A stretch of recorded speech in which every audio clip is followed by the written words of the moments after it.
जब भी हम सम्राट अशोक के साम्राज्य विस्तार का निर्धारण करते हैं, तो हम अभिलेखी साक्ष्यों के आधार पे उसके साम्राज्य विस्तार को पुष्ट करने का प्रयास करते हैं। और एग्ज़ाम्स में अक्सर ही यहाँ से सवाल पूछ लिए जाते हैं कि सम्राट अशोक के अभिलेखों के आधार पे उसके साम्राज्य विस्तार का आप निर्धारण करें। तो इस वीडियो में हम इसी विषय पे विस्तार से चर्चा करेंगे। तो स्वागत है दोस्तों आप सभी का अपने यूट्यूब चैनल इतिहास तरंगिणी में। आप चैनल पे नए हैं तो चैनल को सब्सक्राइब जरूर कर दें। वीडियो को अंत तक जरूर देखें। वीडियो पसंद आता है तो वीडियो को लाइक जरूर करें। ये लेक्चर यूपीएससी और नेट जीआरएफ के लिए सारे तथ्यों और अवधारणाओं को समाहित किए हुए हैं। यदि आप इसका पीडीएफ पाना चाहते हैं तो आप इसके टेलीग्राम चैनल से आप जुड़ सकते हैं। चैनल का लिंक आपको डिस्क्रिप्शन लिस्ट में मिल जाएगा और आपको कंप्लीट एंशिएंट हिस्ट्री की प्लेलिस्ट भी आपको इसके डिस्क्रिप्शन में मिल जाएगा। वहाँ आप प्राचीन भारतीय इतिहास के क्रमवार तरीके से आप उसको अध्ययन कर सकते हैं। वहाँ सारा वीडियो एक प्लेलिस्ट में असेंबल किया हुआ है। तो चलिए बिना किसी देरी के वीडियो में आगे बढ़ते हैं। आज का जो टॉपिक है वह है अभिलेखों के आधार पे अशोक के साम्राज्य विस्तार का निर्धारण। देखिए, सम्राट अशोक के जो साम्राज्य थे, जितने भी साम्राज्य के क्षेत्र थे, वह उसे उसके पिता बिंदुसार के द्वारा उत्तराधिकार के रूप में मिले हुए थे। मुख्य रूप से हम अशोक के काल में एक युद्ध को पढ़ते हैं, कलिंग का युद्ध। तो यदि हम देखें सैन्य अभियानों के रूप में, तो अशोक के बहुत अधिक सैन्य अभियान हमें देखने को नहीं मिलते हैं। फिर भी अशोक की जो धम्म की नीति थी, उस धम्म की नीति के कारण हम देखते हैं कि अशोक एक बहुत बड़े साम्राज्य को संगठित रख पाने में सफल शासक हमें दिखता है। तो मौर्य काल में सबसे महान शासकों में अशोक को देखा जाता है, क्योंकि वह इतने बड़े साम्राज्य को बहुत लंबे समय तक संभाल के रखने में सक्षम होता है। तो यही कारण है कि अशोक के साम्राज्य का निर्धारण करना इतिहासकारों के लिए हमेशा से चर्चा का विषय रहा है। तो इसमें हम देखते हैं अशोक के जो साम्राज्य का विस्तार था, वह किन किन दिशाओं में था और उसका निर्धारण हम उसके अभिलेखों के आधार पर किस प्रकार से करते हैं। देखिए, अशोक का साम्राज्य हम विभिन्न क्षेत्रों में बांट के देखेंगे। सबसे पहले हम देखेंगे उत्तर पश्चिम भारत में जो सिंधु नदी और उसकी सहायक नदियां हैं, उसके पश्चिम के भाग में जो हमें अभिलेख मिलते हैं अशोक के, उस क्षेत्र में कौन कौन से अभिलेख मिलते हैं। फिर हम देखेंगे सिंधु नदी के पूर्व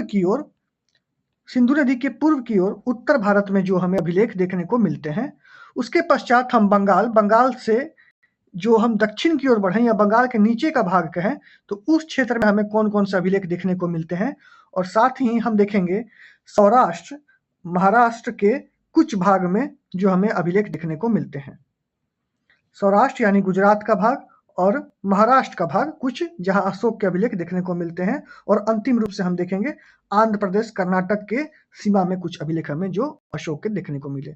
इन सभी क्षेत्रों से हमें अशोक के जो अभिलेख देखने को मिले हैं, हम उनकी चर्चा अशोक के अभिलेखों में कर चुके हैं। हम उन अभिलेखों का सहारा लेते हुए इस वीडियो में अशोक के साम्राज्य के सीमा का निर्धारण करेंगे आज। तो चलिए सबसे पहला खंड देखते हैं, उत्तर पश्चिम भारत यानी सिंधु नदी के पश्चिम वाला क्षेत्र। यहाँ से हमें मुख्य रूप से 4 या 5 क्षेत्र हैं जहां से हमें अभिलेख मिलते हैं। देखिए, कंधार के क्षेत्र से हमें सर-ए-कुना अभिलेख देखने को मिलता है। यह सर-ए-कुना अभिलेख द्विभाषिक अभिलेख है, जो ग्रीक तथा अरमैक लिपि में देखने को मिलता है। उत्तर पश्चिम भारत में काबुल के क्षेत्र से हमें पुल-ए-द्रुत अभिलेख देखने को मिलता है, जिसे हम लघमान अभिलेख भी कहते हैं। यह अरामेक लिपि में देखने को मिलता है। और इसी प्रकार एक अभिलेख हमें तक्षशिला से मिलता है और एक हमें शाहबाजगढ़ी और मानसेहरा वर्तमान पाकिस्तान के क्षेत्र से देखने को मिलता है। ये सारे अभिलेख हमें उत्तर पश्चिम के क्षेत्र से मिल रहे हैं। तक्षशिला का जो अभिलेख है वह अरमाइक लिपि में है और बाकी के अन्य शाहबाजगढ़ी और मानसेहरा खरोष्टी लिपि के अभिलेख हैं। तो इस प्रकार हम देखते हैं कि उत्तर पश्चिम भारत का पूरा हिस्सा मौर्य साम्राज्य के अधीन था। जैसा कि यूनानी विवरण से ज्ञात होता है कि यह क्षेत्र चंद्रगुप्त मौर्य को सेल्यूकस के द्वारा प्राप्त हुआ था और यही उत्तराधिकार के रूप में बिंदुसार को और इसके पश्चात उसके पुत्र अशोक को भी यह क्षेत्र प्राप्त हुए। तो यानी कि पाकिस्तान और अफगानिस्तान का एक बड़ा सा हिस्सा मौर्य साम्राज्य के अधीन था जब अशोक शासन में था। तो आइए यहाँ पे देखते हैं सिंधु नदी के पश्चिम के क्षेत्र में मानसेहरा, शहबाजगढ़ी, कंधार और काबुल के क्षेत्र में ये अभिलेख प्राप्त होते हैं। तो इसकी सबसे पश्चिम जो सीमा थी वो इस प्रकार से हम देख सकते हैं। कुछ हिस्सा पाकिस्तान का और कुछ हिस्सा अफगानिस्तान का मौर्य साम्राज्य के अधीन था। अगला खंड है सिंधु नदी के पूर्व वाला भाग। अब सिंधु नदी के पूर्व वाले भाग में हम देखें तो कश्मीर का क्षेत्र आता है, उत्तराखंड का क्षेत्र आता है, नेपाल व नेपाल के तराई के क्षेत्र आते हैं, फिर पूर्व में बंगाल का क्षेत्र आता है और उत्तर प्रदेश में हमें गोरखपुर से भी एक अभिलेख प्राप्त होता है।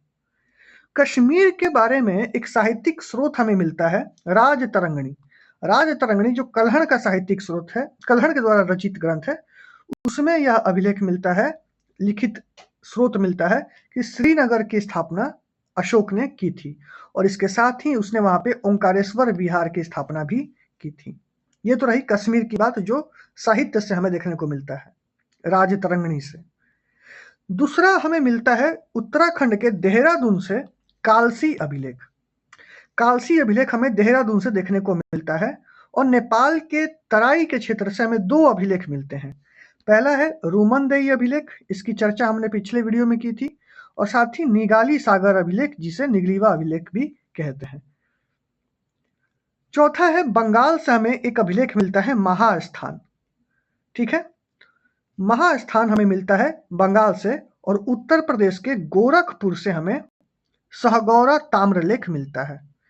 ये जो दोनों अभिलेख हैं महास्थान और गोरखपुर अभिलेख, हालांकि इतिहासविद ऐसा कहते हैं कि यह चंद्रगुप्त मौर्य के समय के अभिलेख हैं। ठीक है, महास्थान और गोरखपुर अभिलेख, इनमें चंद्रगुप्त मौर्य के समय जो अकाल पड़ा था उनकी चर्चा की गई है और गोरखपुर के सहगौरा ताम्रलेख में यह चर्चा मिलता है कि किस प्रकार उस समय अन्न बंटवाया गया था जनता में। तो ये जो महास्थान और गोरखपुर का जो अभिलेख है ये कहा तो जाता है कि चंद्रगुप्त मौर्य के समय का है, हालांकि इसकी गिनती अशोक के अभिलेखों में ही की जाती है। तो सिंधु नदी के पूर्व वाले भाग में कश्मीर, देहरादून, नेपाल और बंगाल, साथ ही साथ उत्तर प्रदेश के गोरखपुर का क्षेत्र भी शामिल है। आप याद रखेंगे कि जो गोरखपुर से सहगौरा ताम्रलेख मिलता है यह अशोक के काल का एकमात्र ताम्रलेख है। ठीक है, जो ताम्र पट पे लिखा गया था। ठीक है, और ये जो ताम्रलेख है ये हमें मिलता है राप्ती नदी के किनारे, राप्ती नदी के तट के किनारे गोरखपुर से। तो इतने तथ्य पर्याप्त होंगे। आपको याद रखना है कि कश्मीर के क्षेत्र में देहरादून यानी उत्तराखंड के क्षेत्र में कालसी अभिलेख प्राप्त होता है। नेपाल के तराई से हमें दो अभिलेख प्राप्त होते हैं, रूमनदेई अभिलेख जो सबसे छोटा अभिलेख है, आर्थिक अभिलेख है। इसी अभिलेख में चर्चा की गई है कि अशोक अपने राज्याभिषेक के 20वें वर्ष नेपाल यानी लुम्बिनी ग्राम जाता है, जहाँ रूमनदेई, जहाँ गौतम बुद्ध की जन्म स्थली मानी जाती है, वहां जाता है। वहां वह शाक्य मुनि की पूजा भी करता है और साथ ही वहां पे जो कर थी, कर को जो पहले कर 1/6 वसूला जाता था, इसे घटाकर वह 1/8 कर देता है। उपज का 1/8 भाग लिया जाता है यहाँ से। तो इसे आर्थिक अभिलेख के रूप में भी जाना जाता है, रूमनदेई अभिलेख को। ठीक है, और नेपाल की तराई से हमें निगाली सागर यानी निगलीवा से भी हमें एक अभिलेख प्राप्त होता है। तो दो अभिलेख तो हमें मिलते हैं नेपाल से। फिर हमें बंगाल के महास्थान से मिलता है। बंगाल में ही एक बंदरगाह है ताम्रलिपि बंदरगाह। ताम्रलिपि बंदरगाह से वह अशोक अपने पुत्र महेंद्र और अपनी पुत्री संघमित्रा को श्रीलंका के लिए रवाना करते समय खुद उन्हें वहां छोड़ने के लिए आता है और महेंद्र और संघमित्रा समुद्र रास्ते से श्रीलंका के लिए रवाना होते हैं धम्म प्रचार के लिए। अशोक स्वयं उन्हें यहाँ तक छोड़ने के लिए आता है, ऐसी चर्चा हमें मिलती है। यानी कि ताम्रलिप्ति बंदरगाह जो कि बंगाल में है, वहां तक मौर्य साम्राज्य का प्रभाव था, यानी कि बंगाल के क्षेत्र में भी अशोक का साम्राज्य विस्तार था। इस प्रकार हम देखते हैं कि पूर्व में बंगाल तक अशोक का साम्राज्य विस्तृत था। तो हमने दो खंडों पर चर्चा कर ली, एक तो सिंधु घाटी के पश्चिम वाला क्षेत्र और दूसरा सिंधु नदी घाटी के पूर्वी वाला क्षेत्र। यानी कि हमने देख लिया कालसी देहरादून, दिल्ली टोपरा, लुम्बिनी ग्राम में दो हमें मिल गए, रामपुरवा बिहार का क्षेत्र है, लौरिया अरेराज भी बिहार का क्षेत्र है, और बंगाल के क्षेत्र में हमने देख लिया महास्थान का अभिलेख और वहां से ताम्र लिपि बंदरगाह की जो हमें वर्णन मिलती है। अब हम आगे देखते हैं बंगाल के नीचे वाला भाग। अशोक के शिलालेखों में जो लेख नंबर 13 है, 13वां जो शिलालेख है, वहां से हमें कलिंग युद्ध की जानकारी मिलती है। कलिंग युद्ध की जानकारी इस प्रकार मिलती है कि अशोक ने कलिंग युद्ध के पश्चात उड़ीसा के जो प्रशासनिक राजधानी थी उसे 2 भागों में बांट दिया था। उड़ीसा की प्रशासनिक राजधानी को उसने 2 भागों में बांटा। पहली राजधानी रही तोसली और दूसरी राजधानी उसने बनाई समापा। हमें उड़ीसा से 2 अभिलेख मिलते हैं। 2 अभिलेख मिलते हैं, एक मिलता है धौली अभिलेख और एक मिलता है जौगढ़ शिलालेख अभिलेख। ठीक है, ये वृहद शिलालेख हैं धौली और जौगढ़, ये हमें मिलते हैं उड़ीसा से। अच्छा, एक महत्वपूर्ण बात यहाँ पे आप ध्यान देंगे कि जो हमें 14 शिलालेख मिलते हैं अशोक के, जिसमें 13वें नंबर का शिलालेख है जिसमें कलिंग युद्ध की जानकारी मिलती है, यह 13वां लेख हमें धौली और जौगढ़ से प्राप्त नहीं होते हैं। एक्चुअली यहाँ से 11 नंबर का, 12 नंबर का और 13 नंबर का तीनों लेख यहाँ से प्राप्त नहीं होते हैं, जिसमें कलिंग युद्ध की जानकारी भी शामिल है। यानी कि कलिंग युद्ध उड़ीसा में ही हुआ था, और लेकिन उड़ीसा में लिखवाए गए शिलालेखों से कलिंग युद्ध वाला लेख गायब है, वहां अशोक ने नहीं लिखवाया था। ठीक है, याद रहेगा। यहाँ पे अशोक ने 2 अन्य लेख लिखवाए थे, इसलिए कलिंग से प्राप्त धौली और जौगढ़ के अभिलेख को पृथक कलिंग प्रज्ञापन के रूप में जाना जाता है। पृथक कलिंग प्रज्ञापन, यहाँ पे 2 अन्य अभिलेख लिखवाए गए थे। कलिंग युद्ध वाला जो उल्लेख है वो यहाँ के अभिलेखों से प्राप्त नहीं होता है। ठीक है, इस प्रकार कलिंग का हिस्सा मौर्य के अधीन था, इतना तो हम कह सकते हैं, क्योंकि 2 अभिलेख यहाँ से प्राप्त हो रहे हैं महत्वपूर्ण, धौली और जौगढ़ के अभिलेख। अब देखते हैं दक्षिण भारत यानी आंध्र प्रदेश और कर्नाटक के क्षेत्र में मौर्य साम्राज्य का विस्तार। देखो, कर्नाटक से हमें 3 महत्वपूर्ण अभिलेख मिलते हैं, नेत्तूर का अभिलेख, उडेगोलम का अभिलेख और सन्नाटी का अभिलेख। सन्नाटी एकमात्र चित्र युक्त अभिलेख है। यह सवाल पूछा गया है कि एकमात्र चित्र युक्त अभिलेख कौन सा है, तो सन्नाटी का अभिलेख है, जो कि कर्नाटक से प्राप्त होता है। कर्नाटक से ही एक अभिलेख प्राप्त होता है जो कि ब्रह्मगिरी का अभिलेख है। यानी कि ब्रह्मगिरी का अभिलेख भारत के कर्नाटक राज्य के चित्रदुर्ग जिले में स्थित अभिलेख है। इस अभिलेख की खोज सर्वप्रथम 1891 में बेंजामिन एल राइस ने की थी, जिन्होंने यहाँ सम्राट अशोक के शिलालेखों की खोज की। ठीक है, ये जो ब्रह्मगिरी का अभिलेख है, जो ब्रह्मगिरी जो क्षेत्र है कर्नाटक के चित्रदुर्ग जिले में, यह सम्राट अशोक के दक्षिणतम क्षेत्र में इसकी गिनती होती है। यानी कि ब्रह्मगिरी वह अंतिम बिंदु है जहां सम्राट अशोक का साम्राज्य खत्म होता था दक्षिण भारत के क्षेत्र में। और इन शिलालेखों में, ब्रह्मगिरी के शिलालेखों में यह संकेत मिलता है कि उस समय ब्रह्मगिरी को इलीसा कहा जाता था। इसकी चर्चा हमने पिछले कुछ वीडियोस में की थी कि ब्रह्मगिरी को इलीसा कहा जाता था, और यह मौर्य साम्राज्य की सबसे दक्षिणी सीमा को दर्शाता था। तो हमने देखा कर्नाटक से 3 महत्वपूर्ण थे, नेत्तूर, उडेगलम, सन्नाटी, और इसके अलावा ब्रह्मगिरी से भी अब हमें एक अभिलेख देखने को मिलता है। दक्षिण में ही आंध्र प्रदेश से हमें एक अभिलेख मिलता है, एर्रगुड्डी अभिलेख। तो आप देखें कि यह जो क्षेत्र है सन्नाटी का, अमरावती का, एर्रगुड्डी का, यह हमें दक्षिणतम बिंदु तय करने में सहायक होती है।